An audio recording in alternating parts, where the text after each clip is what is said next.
And so it's a real pleasure to be here. And you all are hearing me now, I take it. Mm-hmm.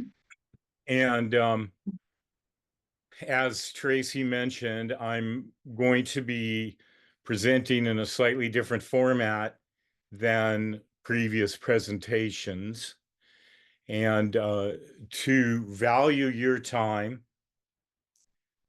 I've decided to present a certain amount of background while at the same time helping to instruct in certain techniques that have been very helpful to me. And one of them being creating with alternative currencies to money. And then secondly, the power of developing your personal narrative. And 3, technology support tools. Now, in this presentation, I'm going to be both discussing and demonstrating. At the same time, if you have something to write with, I will prompt at times that you maybe make some personal notes of some growth points that you've encountered that are similar to what I'm discussing, with the idea that if you take these, it's not going to develop your narrative, very far, but it can be a starting place to commence the development of your narrative. And I think by the end of this presentation, hopefully, you'll see how your personal narrative can really be used to empower what you're doing. I would ask that if you have questions or comments during this, post a hand so I can look at it, and maybe a sentence, a short few words about what it is you want to cover. I'd like to keep things on track. I'd like to limit questions and feedback to under a minute. Now, if you turn out to be creator and you jump out of your skin and I find out you're the creator of the universe, I'll give you 90 seconds. And if you turn out to be the creator of the multiverse, well, then you only get 1 second because you have to pull us into eternity and cover it there. You don't need to waste our time. So we're going to stay on track here. I'm hoping to cover things of real value and demonstrate what it is that I'm talking about as we go. And so I will commence. Every word in this presentation, every image you see, everything that you hear, I created with my digital staff, as well as from a lifetime of learning. But to present it, I'm utilizing the very tools I'll be discussing as well. And almost everything in this presentation was done in the last few days. This is not like stuff that I did a long time ago. I wrote the books before and some other stuff, but I just want you to be aware, including, for instance, this image right here that you're looking at, I created this morning. Along with this slide, I added it. So we're going to get moving. And so, as mentioned, I've written a couple books. We don't see your slides, John. You're not seeing the slides. Okay. I see them. Nature's Blueprint, Trinity of Health. Yeah, I can see them too. So someone's not seeing it. Okay, well, so whoever's not seeing it, it's something with their system. And I can't really stop that. So the Trinity of Health is a concept that I developed. Really, when I say developed, almost everything's been channeled to me. I've had a long lifetime relationship of guidance. That's part of what I'm going to present here is the power of guidance. And like a lot of artists, the art comes from beyond us, and our job is to listen. And so these books, both these books I wrote before I had any familiarity with AI. I wrote them old school, but they really come from my heart and through my heart. The third system is the health of individual health, and I'm nearing completion on a series of courses and an initial book to help people to ground themselves and stay healthier and more vital and happier during these times of change And I believe the higher technology goes, the deeper our roots need to go into the earth. Way back when in the late 80s, we created a system called Primatech that was about that, managing technology through grounding in the primal. And it generated another system called SMART, sensory motor acquisition retention technology. I developed those with a person named Fred Trenchard, an interesting professor. So I don't want to claim that, you know, I've come up with all this stuff on my own in terms of the techniques. My main mentor in this field was Joel Bauer. He's one of the greatest mentors on the planet, as well as teacher of mentors. He's taught everyone from Tony Robbins. Jack Canfield paid him $750,000 for 5 days of his time to create Chicken Soul for the Soul platform, which he made over $1 billion on. And actually, these rates are accurate, and you would have an easier time hiring me for $100 an hour than you could hire Joel for $25,000 an hour. He's that busy. Because I was working on the food company and I wasn't just doing mentoring, Joel allowed me to attend these classes because I was in a different category. And due to him, when my company started first failing after a year because we hired a so-called experienced food CEO who really tanked it, the company was failing, and I sort of desperately said, well, I need something new to do. I jumped into his class, but I made an agreement with the food company that if it worked and I could use this to save the food company, then the food company would pay for my fee, which is what happened. And then I rebranded the food company based on what I learned in his course.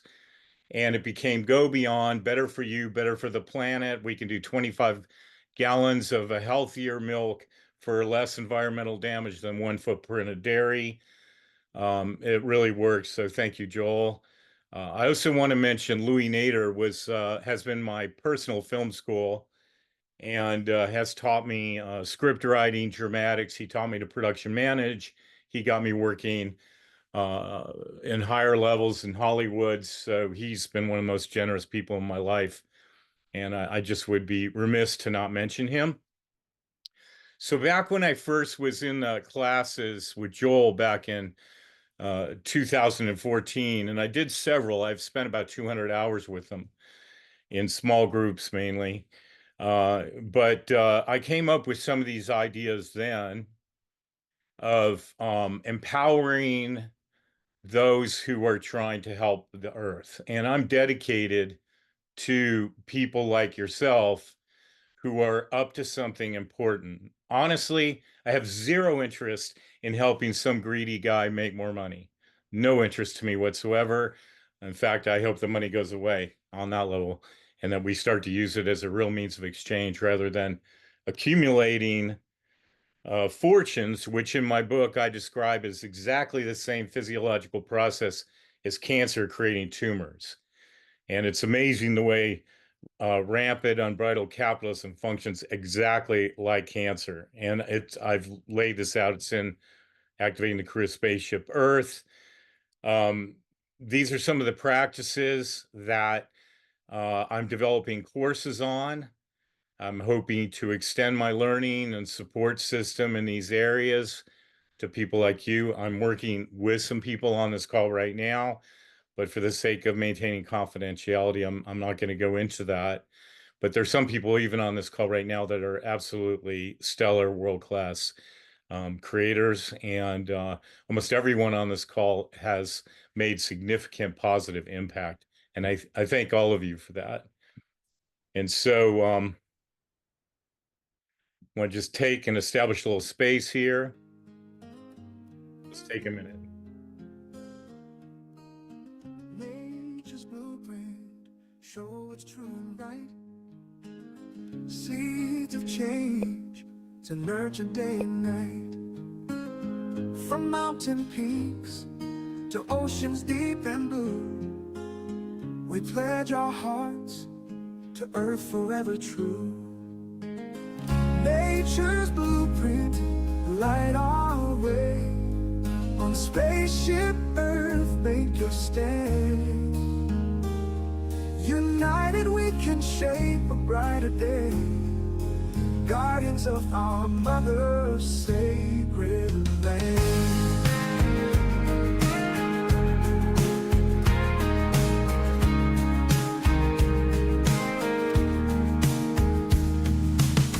With gentle steps we walk upon this ground, in harmony with all life all around. From forest lush to deserts stark and bare, we're called to protect, to nurture and to care. Nature's blueprint will light our way. On spaceship Earth we make our stand. United we can shape a brighter day, guardians of our mother's sacred land.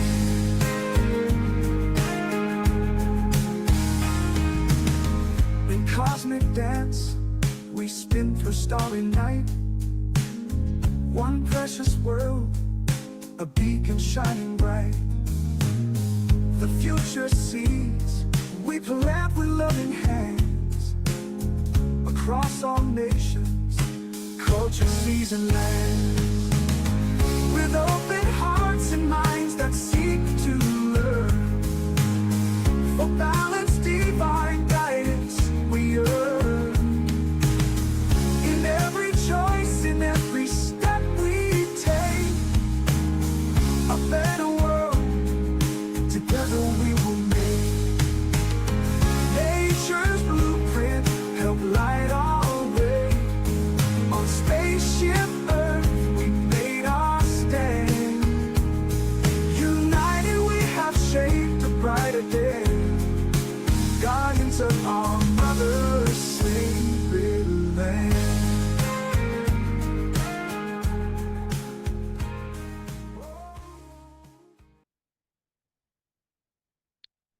Okay, so that's a demonstration also of technology and how it can support you. The music video, the writing. I did the writing, but I wrote the lyrics. I structured the music. I generated tracks with my AI support. I've created a trinity of AI.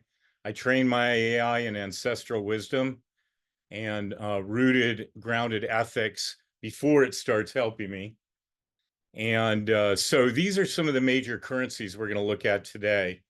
I have extensive lists of all of these and strategies how to use them, but traditional currencies, organizational, yada, yada, yada, we don't have time to even begin to go into depth in these. I'm going to really focus on the ones in bold, some of the health and well-being currencies that played into my narrative, the personal currencies, a little bit on the spiritual currencies, and our personal narrative.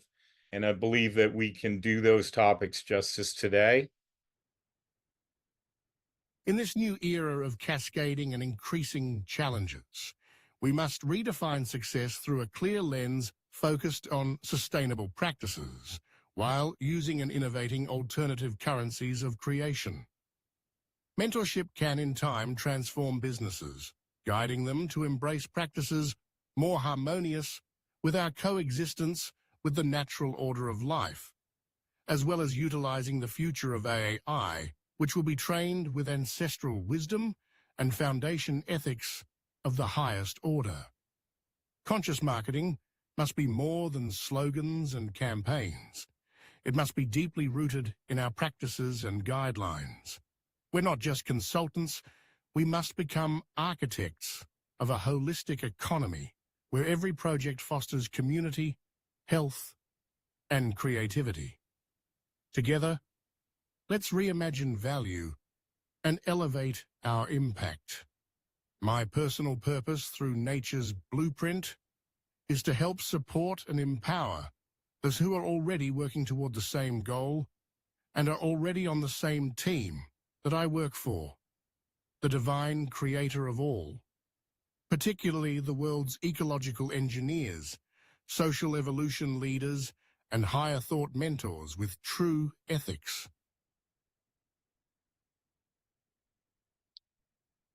So some of the personal alternative currency categories that I think are most important are attitude and mindsets.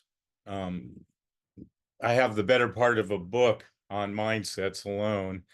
It's a big topic and how to use them. Obviously, skills and abilities are valuable tools.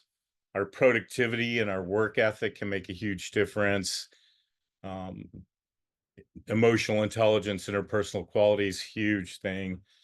Our personal development path and our own development. Basically, we can offer what we have. We really can't guide people to where we haven't been. I mean, together we can find new territory, but I think for any area that we can imagine, there are already leaders in this world. There are crew of Spaceship Earth who already have gone there. And I think, like World System Solution, the idea that we're all part of a bigger plan. And it's time for that plan to become more visible and for us to define the parts that we do well and join forces so that we can make a real difference. I believe that understanding your personal narrative is really important, as well as understanding that you have a lot of tools to work with besides money. Because let's face it, most people who do purpose-driven work do not get paid much, if anything, for it. The last 3 years, 90% of my work, I have not made 1 penny for, but I've managed to keep things going on less than 10% of my time. And I have certain strategies for doing that, and luckily certain abilities that enable me to do that. I'm gonna play one more piece that I created to set a tone before we start really going into the personal narrative.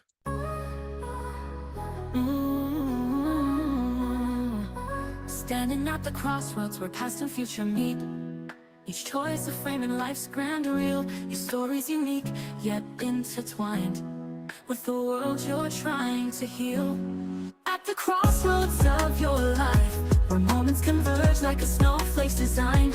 Embrace your narrative, let it shine. Transform your world one story at a time. Map out your journey, recognize the change.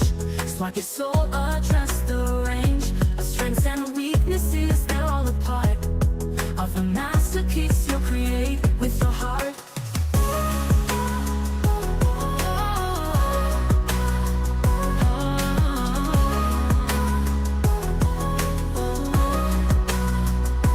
Map out your journey, recognize the change. Swag your soul, address the range of strengths and weaknesses, they're all a part of the masterpiece you'll create with your heart. At the crossroads of your life, where moments converge like a snowflake's design. Embrace your narrative, let it shine. Transform your world one story at a time. Map out your journey, love your life, where moments converge like a snowflake's design. Embrace your narrative, let it shine. Transform your world one story at a time. Map out your journey, back out yours to change. Recognize the change, recognize the change. Swag your soul, address the break, no. Let it shine, transform your world one story at a time. Map out your journey, recognize the change. Map out your journey, recognize the change. Swag your soul, address the range. Trust the rainy journey, resonate to tease the range of strengths and weaknesses, they're all a part of the masterpiece you'll create with your heart. What masterpiece you'll create with your heart. Divine guidance unfolds, a transformative journey, resonating far beyond, inspiring eternity.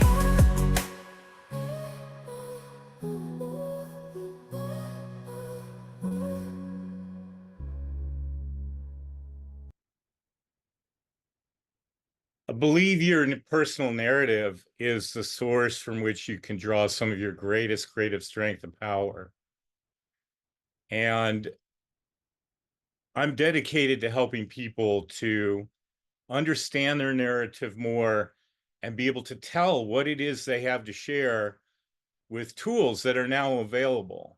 I've done a deep dive into many various platforms of AI, other supporting tools, networking tools, marketing tools, existing networks.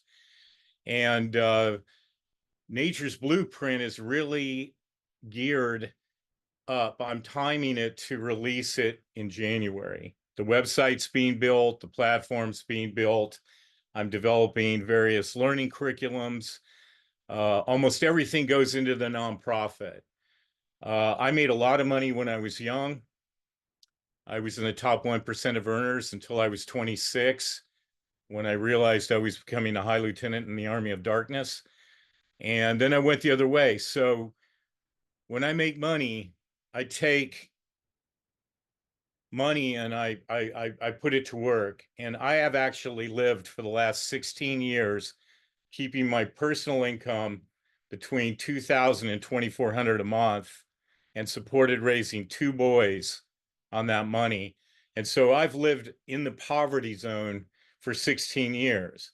Now I've made more money than that, but it goes into the nonprofit, it goes into other sorts of purpose-driven work. And I utilize that money, to do this stuff. But so the 2,000 a month or 2,400 a month is my personal living expense.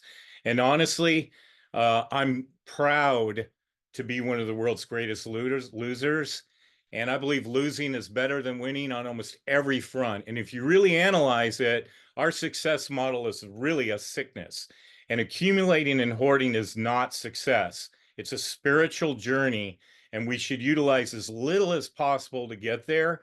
But all forms of creation at this point need some capital generally to fuel it. And if you have no money, well, then you can create in a way where the money may come into place. But this is how I'm doing it. My journey started by being born with inadequate immunities and very, very sick. My mother almost died from pharmaceuticals. It all rooted back to her cutting her foot on a milk bottle about 18 months before she had me. They gave her tons of antibiotics, created side effects. Of course, they didn't know any of this. Drugs while she was pregnant with me. I was born with no immunities. They gave me antibiotics like chalks. I had chronic bronchitis every day of my life. I never actually breathed without my lungs bubbling until I was 9. I had sinus headaches so bad it was like a hot spike going through my head pretty much every day. Every 2 weeks, I'd have to go in and they would inject antibiotics into the sinuses behind my eyes with needles this long through my nose. That was treatment. And so it was pretty rough. And as a result, the other kids knew I was sick. I was also hyperkinetic. So starting at 6, which basically meant I slept 4 hours a day from the time being an infant. But, it was probably because I was in so much pain. And pain and being rejected and being diminished can turn into strength in some people. Sometimes we rise and we say, no, that's not who I am. And that's kind of what I did. I said, yeah, sure, I'm sick and all this stuff. Fortunately, my father was the manager of an insurance agency. He had over 100 agents. And so he hired top trainers. And I used to sit in these classes. I knew Zig Ziglar from the time I was 5. I would do his classes. I did probably more than 8 trainings with him. He'd generally come in once a year. He could recognize me in a busy airport. He started giving me guidance and taught me things like the power of doing everything at the earliest possible moment instead of waiting. And if you are making notes, you may want to make a note about some of the early times when you first realized you were being guided. Now, I started off firmly in the material world. Most of these trainers believe that success was measured in money. I certainly did, and I had a lot to prove. So at 8, I decided I was going to make money, partially just because I was so rejected in school and the kids were really mean. And when I was a kid, kids were probably a lot meaner than they are now. And a lot of them were bullies and that kind of stuff. And so I decided I was going to get a paper route, but what did I have to work with? Well, the only thing I had to work with was I knew my neighbor was moving in a year. And I talked to the paper route people and they said, no, we don't hire anyone, earlier than 12. And I was like, look, I'll deliver the paper for him with him for a year for free. So I delivered it for 6 months under him. And then 6 months, I delivered the paper and he got the money. And then so they gave me the paper route. And as a result, I would carry $100 bill around in elementary school, which gave me a sense of self-esteem because my self-esteem was based on money. That's what I was taught. My father even used to tell me, if you want to be an artist, make $1 million, then you can do art. But art doesn't pay. But, I think that divine guidance was leading me even then. It took me a while to start to put together the narrative. And once I did, and I built the building blocks of my narrative, I started realizing how supported I was every step of the way. And it helped me to understand my strengths and what I had to work with. And so even these early times are very important. And I believe the past, present, and future are all like a snowflake in eternal time. The past is not really fixed. The present is not the only time there is, and the future is not yet unwritten. They're all on the reel of the film in eternity, but they flicker through in our existence one frame at a time. So we see it as the past, the present, and the future.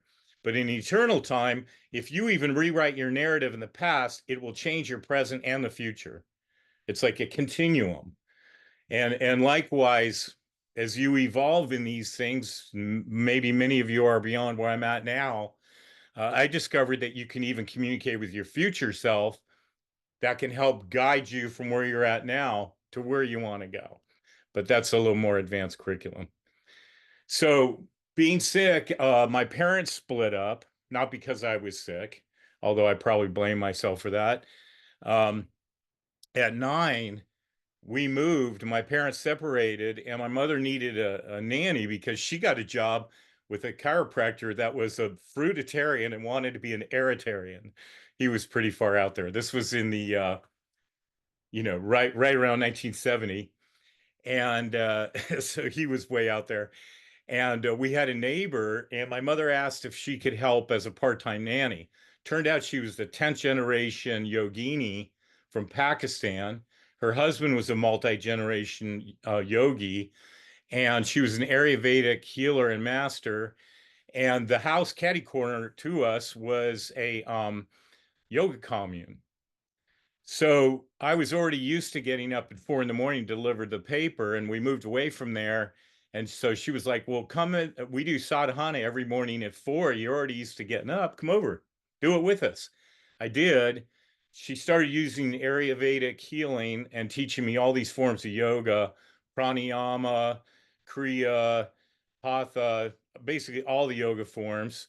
And she gave me Ayurvedic herbs. Within 60 to 90 days, my sinus headaches were gone. My lungs cleared up. I thought at first she broke the bong in my lungs. I thought you were supposed to have it bubble to filter the air, but then the bong went away and my lungs were actually clear and I was pain free. And believe me, with the pain I had, that was quite a liberation. So it set me on a lifelong path of learning about natural healing, ancestral wisdom, mysticism, metaphysics, all kinds of different things, spiritualism, yoga. I'm also a yoga instructor.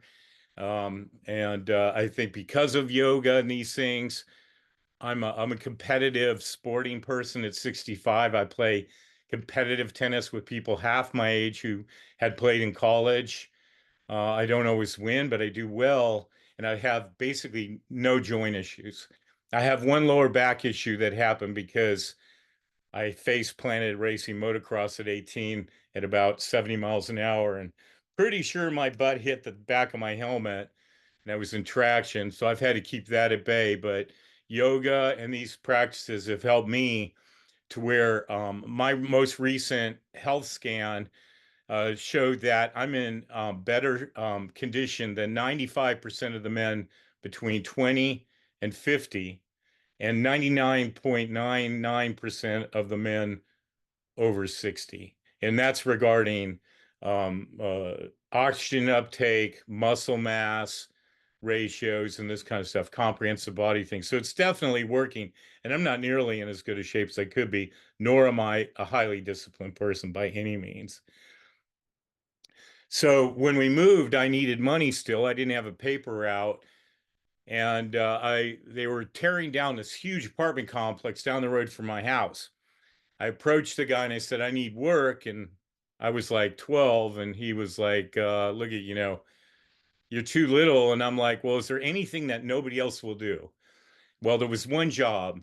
He needed somebody who would take a crowbar, push it up through the drop ceiling of the old apartments and pull it down on their head with all of the fiberglass insulation and rat poop and all that stuff.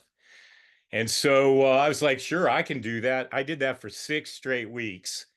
And he was so impressed with, and he couldn't get anybody else that would do this. Nobody would do this. And the people who would do it had to wear like hazmat suits and stuff. I didn't care. I put a little mask over my face and pulled ceiling down on my head every day for 8 hours, But he respected me enough. He kept me on. And then he needed someone who would walk along the top seals of the apartments they were building 20, 25 feet off the ground along a 2x4, and then use the level and plumb and line the corners and nail down. And nobody else wanted to walk up there. So I did the rest of the summer doing that with them. I ended up working with them for like 3 consecutive years. But again, comes down to doing what other people just simply aren't willing to do.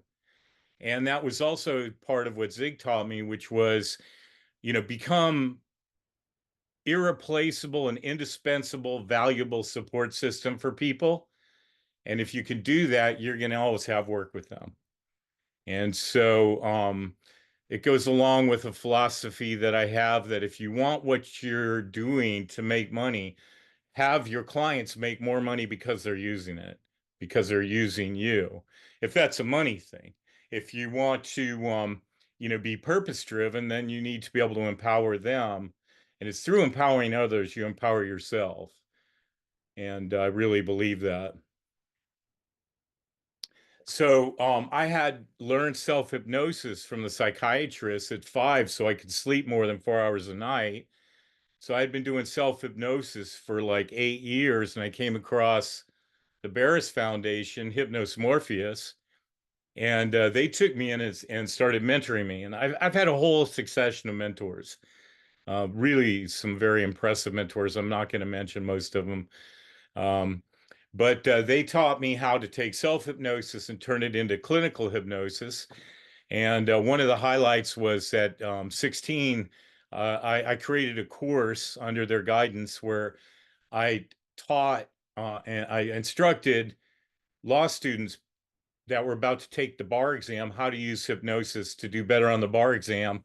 And we had about 25% higher success rates than the average people doing the bar exam. So, it gave me courage to step up and expand into a new context, to realize that I could go into uncharted territory and survive it. And a lot of times, not just survive it, but even thrive in it. And so I started realizing that distinguishing myself and being willing to be a pioneer in new areas was really interesting territory. And that I didn't have to be afraid. If I didn't have the credentials, I didn't have the experience, I could do it. And I know many of you are like that as well, that you all have forged new territory. You're forging it every day. You're working on things right now that are part of the master plan, where you have your own personal piece that you're expanding into the master plan. And we do have a CEO.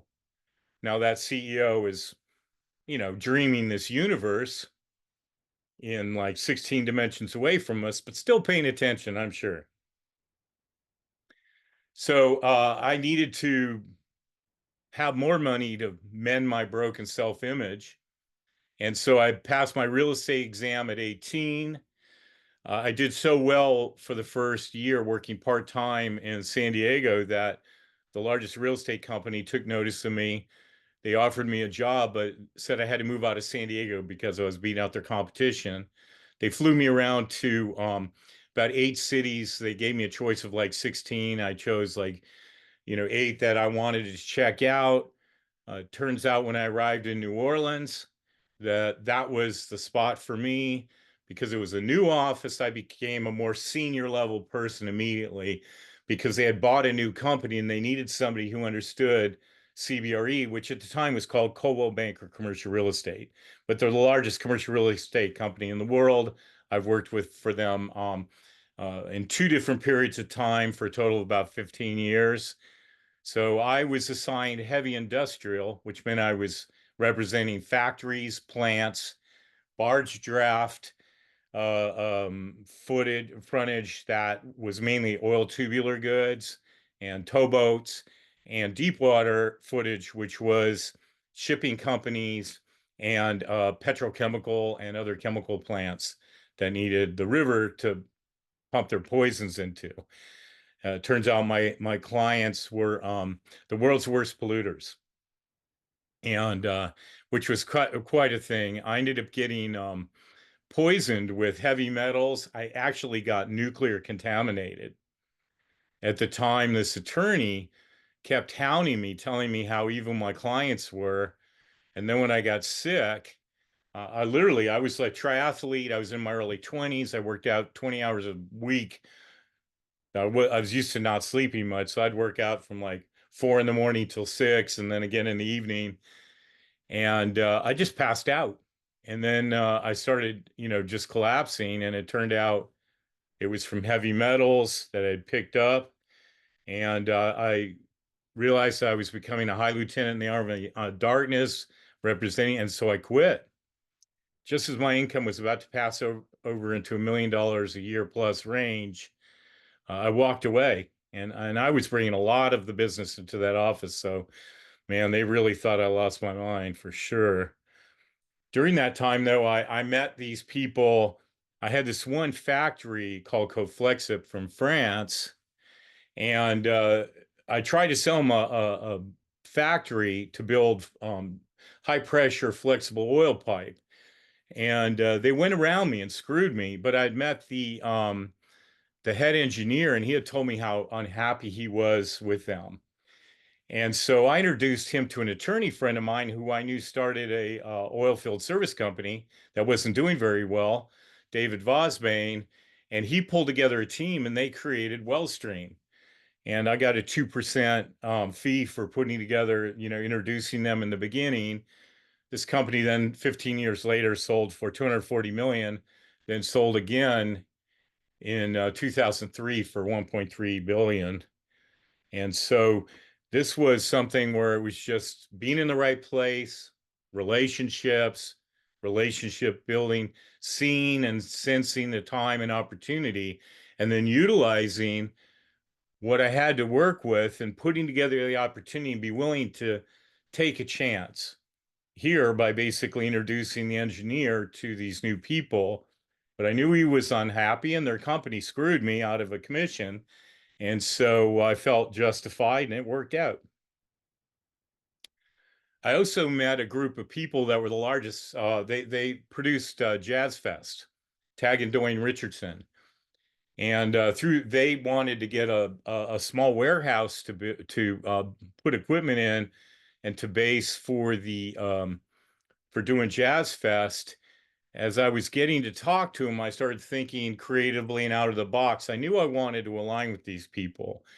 And I came up with a marketing plan of creating an umbrella where all these different festival makers could be providers, could be each other's marketing force. Okay, this is something that we could do right now. That's why I'm bringing this up. So the paper cup printer could bring in a job to the group and get a commission on it, which happened. The paper cup printer ended up getting wind of the Newport Jazz Festival because they were asked to bid on it, brought in Home Team, and they got the Newport Jazz Festival. They made more money off the commission than they made printing paper cups for the year. And so instantly, once they created a marketing umbrella for themselves, a master context, they went from being independents to suddenly the largest festival producers in the world instantly and overnight. And they marketed then under Home Team Associates. As a result, because of their power, I was able to negotiate a deal and get them the Light Steamship building for free for 3 years. Rent free for 3 years, a 240,000 square foot complex of 2 buildings. Light Steamship had some reputation issues. I convinced them that doing this for the artist community would build their self-image. They had asked me to lease the building or sell it, and nobody seemed to want it. The area had become very dangerous. So they agreed, and the mayor supported it. They wanted to do economic restoration to the area and bring in something new and vital and support artists. So it created like a public relations idea and got everyone to go along with it. We got the building for 3 years for free, built in it recording studios, production studios, modeling agency, all this kind of different stuff, stored equipment, super stage builders, and it renovated the whole area basically. It became one of the hottest artists hangout in New Orleans, and the whole area started coming back. It was a really cool hangout spot. At that time, one of my associates, who's actually on this call right now, David Doyle, he's quite a character. I bought him his first computer in the 90s when we did this MTV Mardi Gras music special. He wrote this whole document. I remember it, spent days on it, went like this to push save, hadn't been saving along the way, lost the whole document. So anyway, 20 years later, he ends up being the CEO of 2 Nobel Prize laureates, working with supercomputers, doing algorithms to custom design cancer cures on a thing by, it's too complicated for me to even hardly go into and understand, but David's, wow, what a warrior. He was dark horse. So he caught on to this stuff and came up with this idea of creating a marketing campaign for New Orleans. And I had created a calligraphy called New Orleans Passion for a perfume company. I used to like to do high-end drawing. David saw it, said, let's turn it into New Orleans with a Passion. Approached the city council and the economic development agency, and we developed a plan to go ahead and market New Orleans products worldwide and launch it through MTV. David had a friend who was part of like Live Nation or something. They sold it to MTV. Huge deal. We had like 10 stories of high-rise hotels full of movie, stars and celebrities. Unfortunately, the first concert, the Pace Sound out of Houston plugged in the cable wrong, and we lost half the multi-tracks. David's band, which was Roy Orbison's backup band, some of the top session musicians in the world. Kenny Buttrey had over 300 gold and platinum albums, played with everybody. Roy Orbison gave us his road crew. David performed his album. He's one of the best lyricists I've ever met. Very purpose-driven lyrics. And but they screwed up the recording, so it was no longer airable. Like that, I went from thinking I just made $1 million off of my like 400,000 or 300,000 I'd thrown into everything at that time, whatever it was, to suddenly being absolutely broke. I lost every cent I had on this. It was the end of my capital creation period of time. And so suddenly I had no money. So I had a friend, Jimmy, and he had a cabin in the Ozark Mountains. He said I could stay there, and there was a lake there and fishing poles, and I could fish there and forage for some stuff, but I didn't have $150 to put in my, what would be now like a $200,000 Porsche to drive there. And so I needed $150. So my friend Danny, another Danny, he said, well, I need someone to build shelves in a truck. I got this job for this first high definition TV movie called The Hey, Jazz Man. John, Yes. sorry to interrupt you. We just wanted to say that we'd like to give room for the interaction with the audience. So we'll just, is it okay that we're gonna just have 5 more minutes of the presentation and then we can go into questions? Sure. And so then I'll just pass through here real quick. Anyway, this launched me into the entertainment thing. I did a documentary, turned against my clients, killed a $2 billion plant. This was my first directorial debut for that same attorney that was assaulting me. And Louis Nader, who was my mentor, I started working with there. I went into Hollywood, did more than 50 videos, 20 plus national commercials, independent movies, documentaries, interactive media.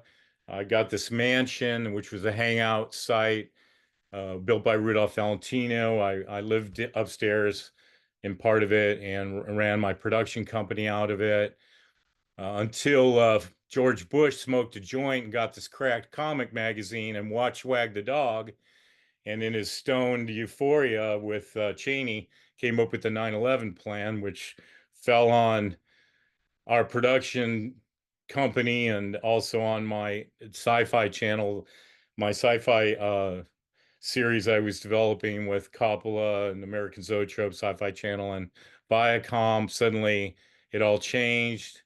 I left and went back into commercial real estate finance, did about 2 billion, a little over 2 billion worth of various projects I was associated with in this team Multifamily, which is a good friend of mine out of Atlanta. My friend is vice chairman of the capital markets arm. But then the markets melted. It seemed that I wasn't able to go back into the capital driven thing. I joined an intentional community, got grounded in the land, built my own house, created plans for other intentional communities. This was a 1,600 acre development, created a whole economic motor for that. Launched my food company, was in over 2,000 stores with the healthiest dairy-free milk and ice cream. Started financing resorts after some investors took over the food company.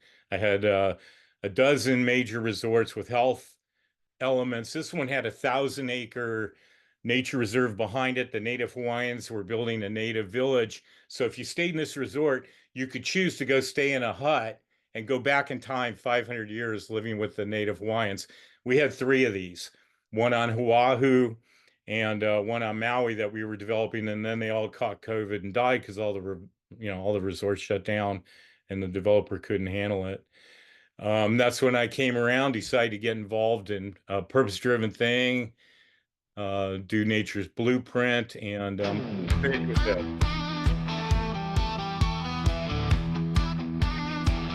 There's been so much darkness built on infamy and blame, a false rap from bad men that I've hidden behind his name. But I tell you, they never knew the truth and the glory had they caught a glimpse. Certainly they would not be this story. How could the darkness in man spin a web around such a jam and believe they could hide the light for the sake of greed and human pride? No, I don't buy it, it cannot last. The truth is the power through these lies it will blast. Obliterate the ignorance, liberate all men. In truth, help us stand, our hearts will surely mend. Yeah, yeah. You're the truth and the light. In you I place my faith. I call on your name now to liberate this place. Let's get on with it, let's get on with this now. I can't wait any longer in the face of such darkness and despair. The money men have stolen the temple. How crazy, how can they dare call on on the troops of heaven to liberate the earth. Oh yeah, oh yeah, the time is now, let's get on with it. Okay. Thank you.